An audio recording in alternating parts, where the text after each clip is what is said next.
आपलं जीवन जर संत रूपी ईशान्येवर गाठलं तर त्या जीवनाला काय येणार? 10 येणार म्हणजे फळ येणार. म्हणून जाणत्या पशी घासण्यापेक्षा गहिनी नातापशी घासावं. कुठं घासावं? माणसं उठायली आणि कुठं बघायचा नीत?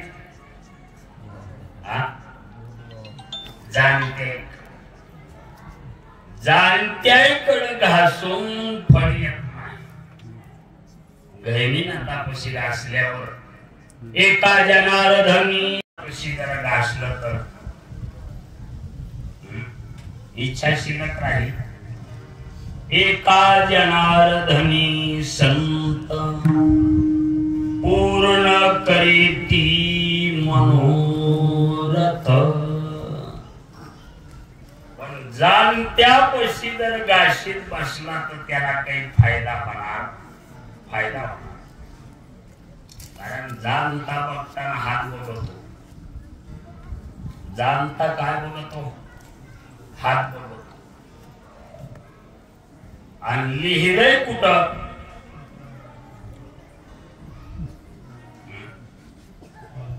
लिहिलंय कपाळावर. आणि जाणता काय बघून सांगतो? हात.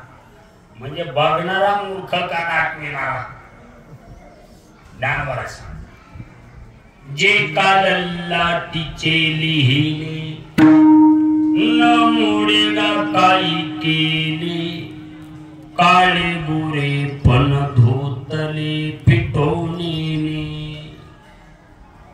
लिहिताना कर्म कपाळावर लिहिलं. आणि आपण काय दाखवायले? हात दाखवले. महाराज थोडं बरं होईना झालंय, लेकरू बाळ होईना झालंय, एवढा हात बघा. आणि वस्तुस्थिती कुठं लिहिलेली? कपाळ. म्हणून जेथे जावी तेथे कपाळ सरीसे. पण पुढं काय? लाभतो विषय. सोबत काय? हात का कपाळ? कपाळ सोबत. याला कदाचित हात गळून पडू शकतील, काही सांगता येत. पण कपाळ गळून पडलेली काही बातमी अपवादाला देखील. कारण लिहितानाच कपाळावर जेथे जावे तेथे कपाळ सरीसे. पण लाभ तो विशेष संत संगे. जरी याला कदाचित नशिबामध्ये लेकरू बाळ नसलं तरी लेकर बाळ देण्याची ताकद गहिनीनाथ. एका जनार्दनी जाणे इच्छिले ते पुरवी. जी मनामध्ये इच्छा उत्पन्न होईल ती पुरवणी करायची ताकद जगामध्ये देवापेक्षा सांगतात. पण कधी पुरवी? घरी बसून पुरवी नाही. देती आली या शिदान. 100% देतो. पण कुणाला देतो? घरी बसणाऱ्याला. जे अधून मधून माधव मामाची गहिनीनाथाची मोतीराम महाराजांची वारी करतो त्याला देतो. देती आली अशी दान. मग जे होणाऱ्या गोष्टी नाही त्या देखील देऊ शकतो ही धमक संतांना.